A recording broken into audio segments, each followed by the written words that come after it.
My in-laws really pushed me to sign a marriage contract, and they were overjoyed when I got $20 million.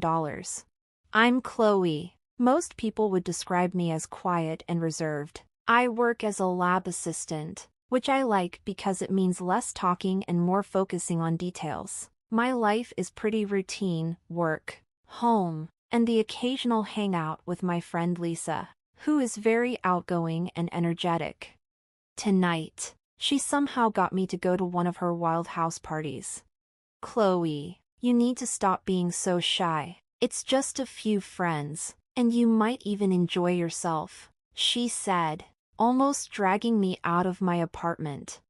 When we got there, it was clear how different we were. Lisa was having a great time, laughing and chatting with everyone. Meanwhile, I was stuck against the wall, holding a soda like it was my only comfort. The music was too loud, the crowd was overwhelming, and I felt like I was just trying to disappear into the background.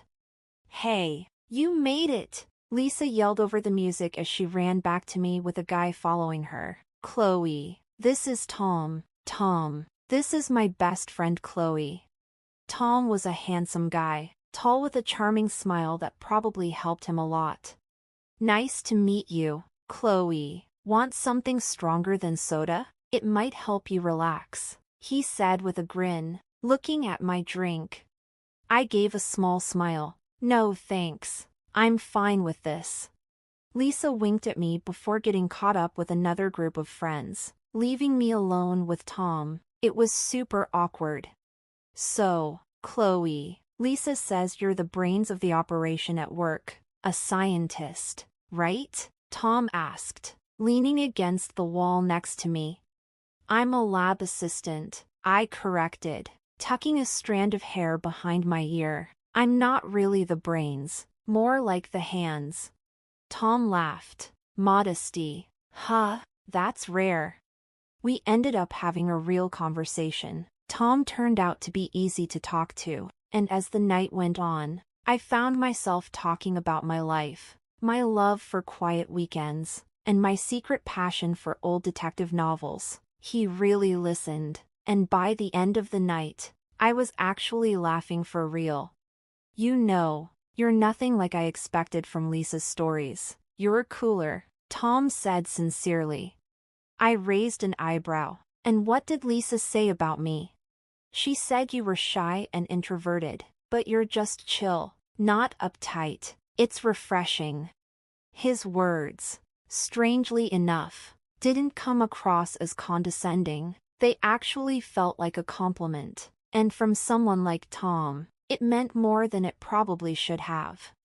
Thanks, I guess. You're not too bad yourself for a party animal, I teased, realizing I didn't want the night to end just yet. Party animal, huh? I might use that. He laughed, pulling out his phone. Let me get your number. We should hang out somewhere quieter, where you don't have to yell over the music. I hesitated for a moment, my old fears whispering that it might be a mistake, but then I typed my number into his phone. Okay, but if you make me go to another party, we're going to have a problem, I warned him. Deal. No parties. Maybe just coffee or something, he promised with a smile that made me think maybe stepping out of my comfort zone wasn't such a bad idea after all. A few months after that party, things had become quite serious between us. I remember it was a chilly autumn evening when he proposed. We were walking through the park, leaves crunching under our feet, when he suddenly stopped and looked at me with eyes that seemed to see right into my soul. Chloe, I've been thinking, Tom began, looking a bit nervous, which was unusual for him. He was usually so smooth. I don't want to spend another day without knowing you're officially mine. Will you marry me? He took out a small box from his pocket and opened it to show a simple but beautiful ring. I nodded, my voice barely above a whisper. Yes, I'll marry you. The happiness on his face was clear. We spent the rest of the evening dreaming about our future and making plans that felt like they were coming true. But the real challenge came when we decided it was time to meet his parents. Tom had mentioned them a few times, but he always kept the details vague. When the day arrived, we drove to their house in the suburbs. It was a big, grand place that showed off old wealth and pride. Tom held my hand tightly as we rang the doorbell, giving me a reassuring smile. His mom, Mrs. White, answered the door. Her smile was polite but didn't reach her eyes. "Thomas, you're here, and this must be Chloe," she said, her voice smooth but distant. Mrs. White led us into a fancy sitting room where Mr. White was waiting. He looked serious and had a sharp gaze that seemed to be evaluating me. "So, Chloe, Tom tells us you work in a lab. That must be interesting," Mr. White said, his tone making it clear he wasn't impressed. "It's rewarding work," I replied, trying to stay calm despite the judgment I felt with every word. "We were quite surprised to hear about the engagement," Mrs. White said. "Weren't we, dear?" She looked at her husband, who nodded stiffly.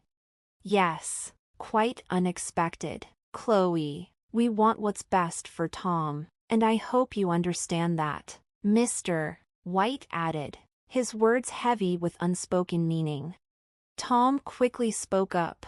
"Mom, Dad, I love Chloe, and she makes me happy. That's what really matters, right?" "Of course, dear, but you need to be practical too," Mrs. White said, her eyes cold and calculating. "We'd like you both to consider signing a prenuptial agreement. It's just a formality, really, to protect both your futures."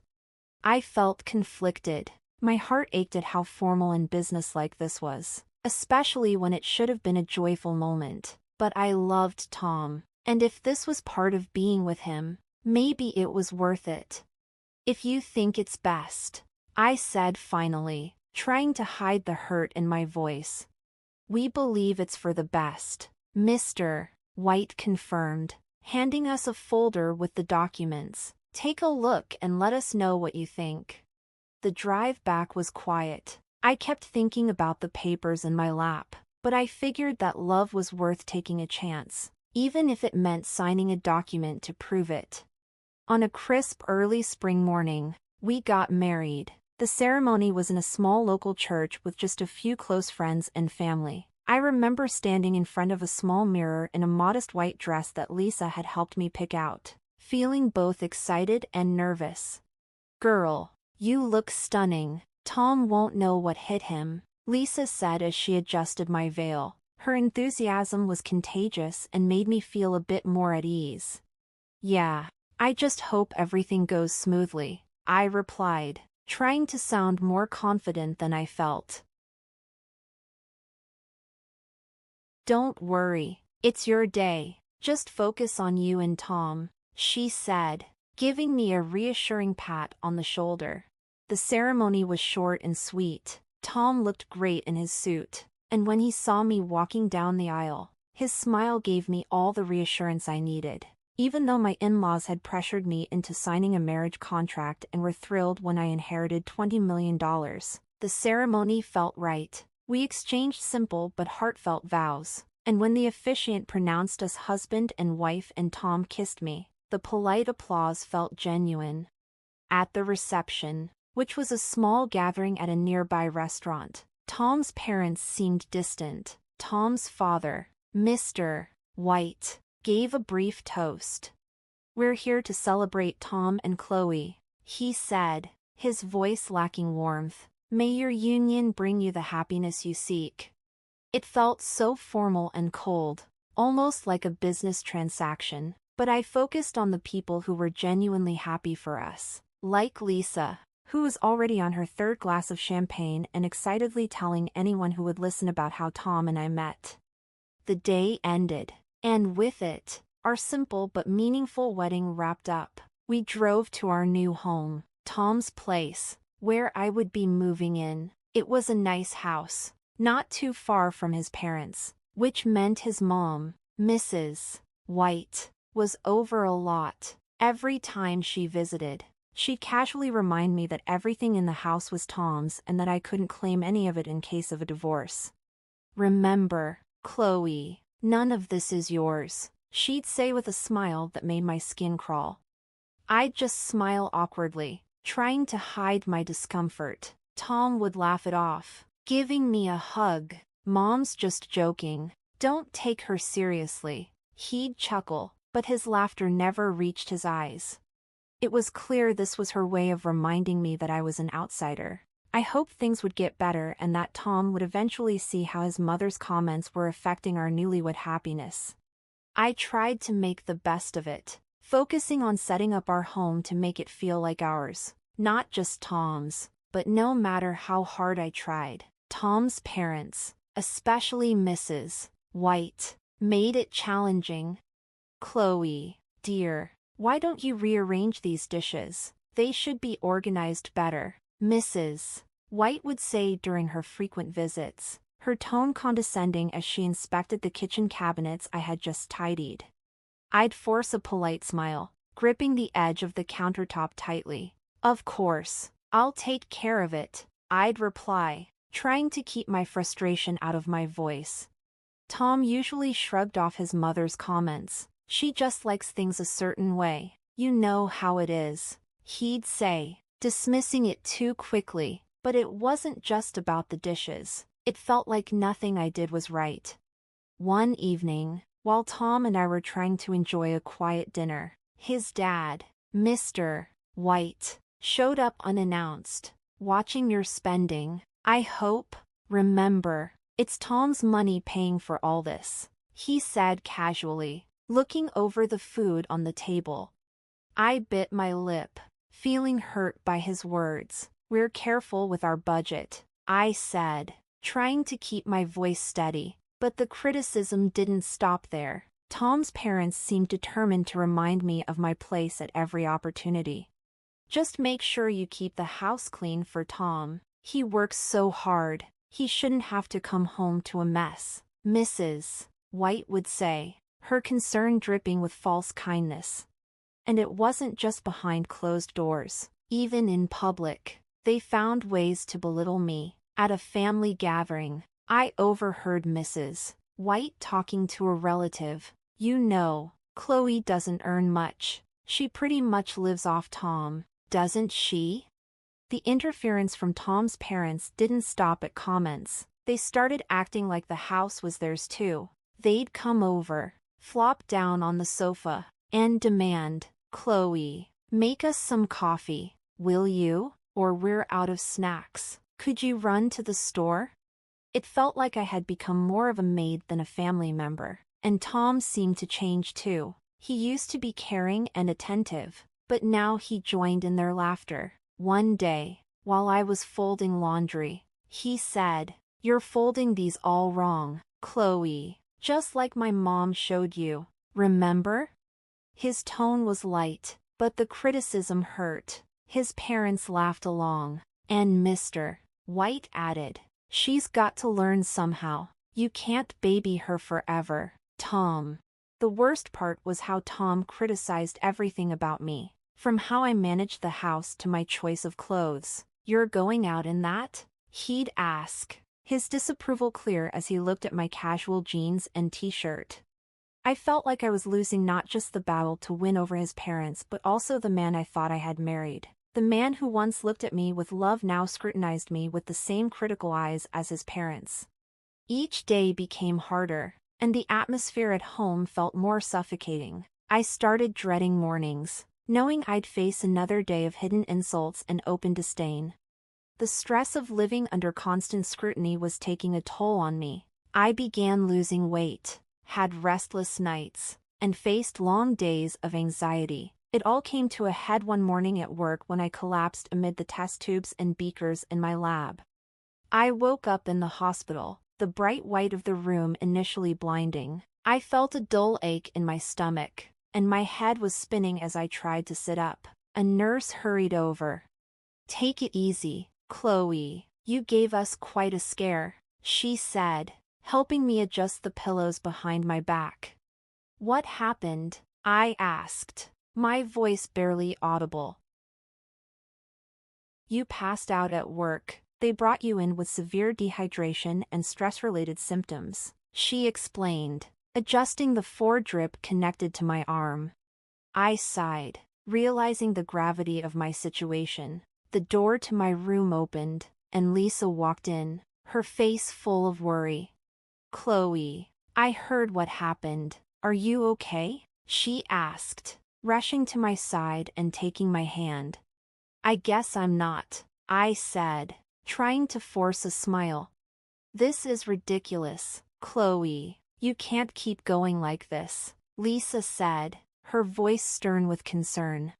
I knew she was right, but the thought of returning to that house and facing Tom and his parents again made me anxious. I just nodded, unable to trust my voice. The next day, as I lay there flipping through a magazine, a man in a suit appeared at the doorway.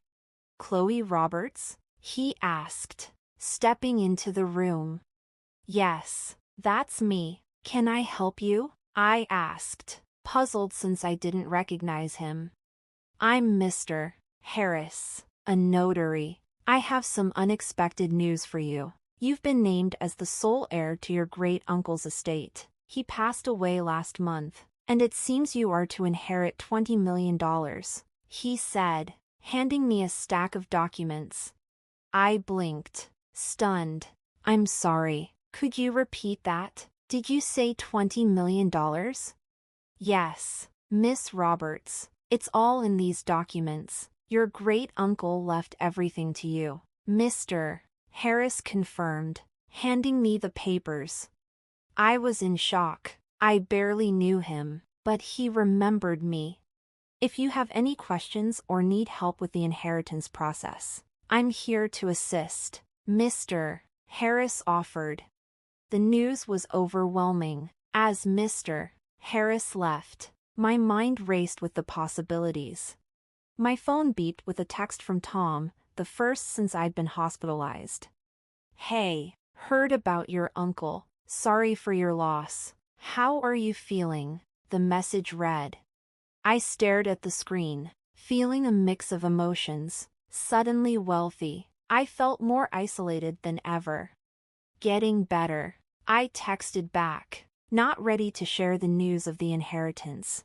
Later that evening, as I lay in the hospital bed, overwhelmed by the day's revelations, I made a decision. I couldn't return to my old life. With this inheritance, I had the chance to change everything. The thought was both terrifying and thrilling.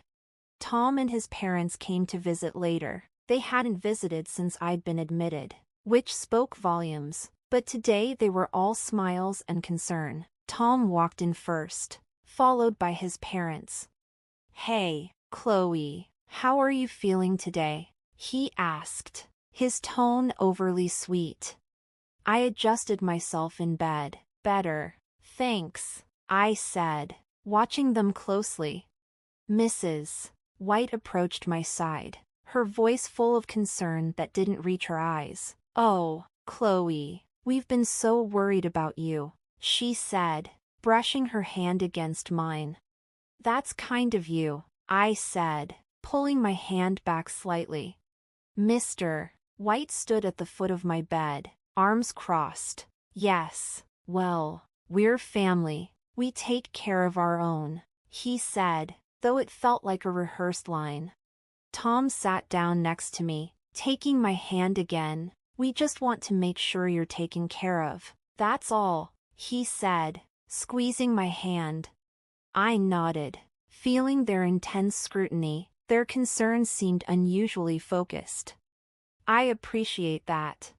As their visit went on, their questions about my health started to feel more invasive than caring.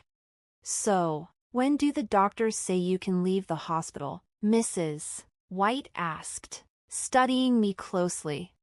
"Soon, I hope. I'm starting to feel a lot better," I replied, trying to keep my answers vague.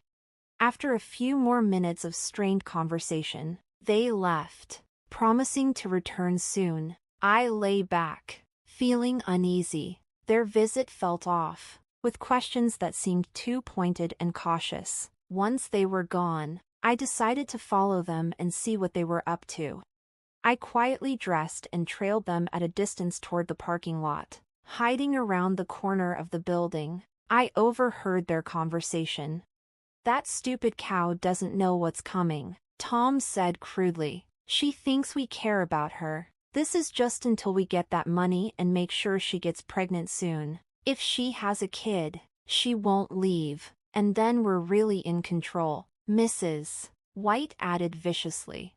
Hearing them speak so callously and plotting to trap me was the final straw. My heart raced with anger and resolve. I had seen their true colors, and it was worse than I had imagined. I slipped back to my room unnoticed, my mind racing. Their treachery was clear, and so was my path forward. For the first time in my life, I knew I had to stand up for myself. I wasn't going to be their victim any longer.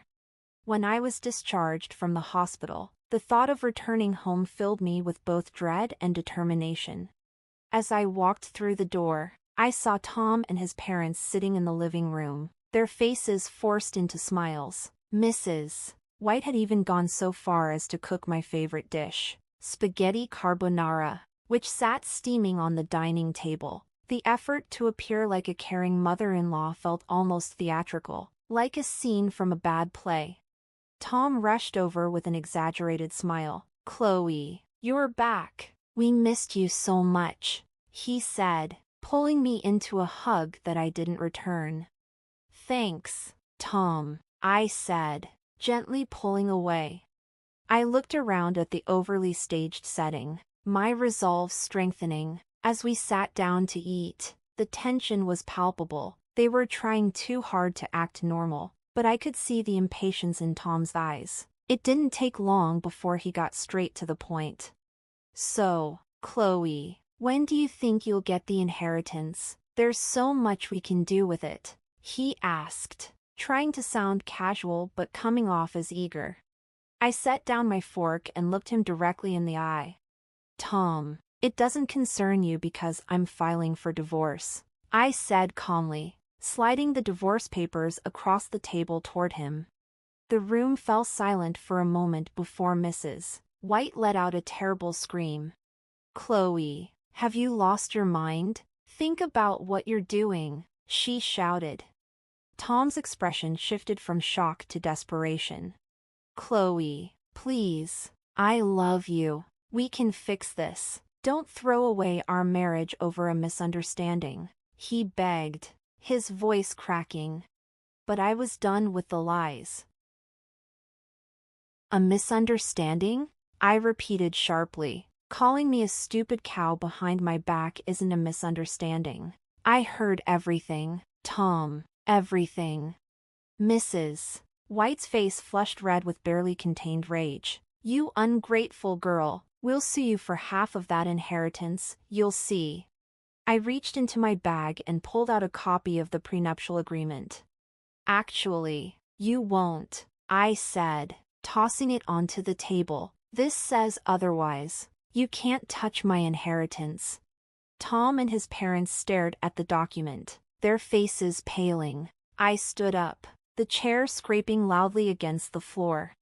I found a small apartment in a quiet part of town where mornings were filled with birdsong rather than bickering. It wasn't just a new place, it was a fresh start. I spent the first week settling in, buying a few pieces of furniture and some plants, making it truly mine. The silence was a stark contrast to the constant tension I had lived with, and I loved it. I began to fully appreciate the peace I had been missing. One Saturday morning, while enjoying a cup of coffee on my balcony, Lisa burst through the door with her usual energy, carrying a box of pastries. "Chloe, this place is fantastic," she exclaimed, setting the box on my new kitchen counter and hugging me tightly. "How are you holding up?" "Better than I have in years, honestly," I replied, pouring her a cup of coffee. "It's like I can finally think straight without all the noise." Lisa chuckled as she sipped her coffee. "I told you, you just needed to get out of that madhouse. So what's next for our free woman?" she asked, her eyes twinkling with curiosity. "I've been thinking about that a lot," I said, leaning against the counter. For now, I'm just enjoying the peace and planning my next step. Eventually, I want to buy a big house and get involved in charity work.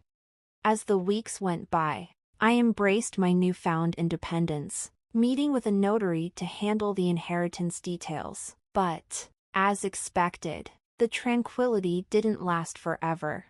One evening, my phone rang, interrupting my reading. It was Tom. "Chloe, please, can we talk? I've been thinking, Anne." "Tom, there's nothing left to say," I interrupted, my voice firm but tired. "Just hear me out. I miss you, and I was wrong," he pleaded, his voice breaking with emotion. "I'm sorry for everything. Can we try again?" "Tom, it's over. We can't undo what's been done. You need to accept that," I said, ending the call. Soon after, Mrs. White started leaving messages on my voicemail. Each one was more desperate and angry than the last. "You ungrateful girl. After everything we've done for you," she yelled in one of the messages. I deleted them without hesitation. Tom later told me that he and his parents were fighting a lot, with him blaming them for pushing the prenuptial agreement, which now protected me from their greed. Each call and each desperate plea only reinforced my decision to move on. I was moving forward, not back. The chaos and drama of that family were no longer my concern.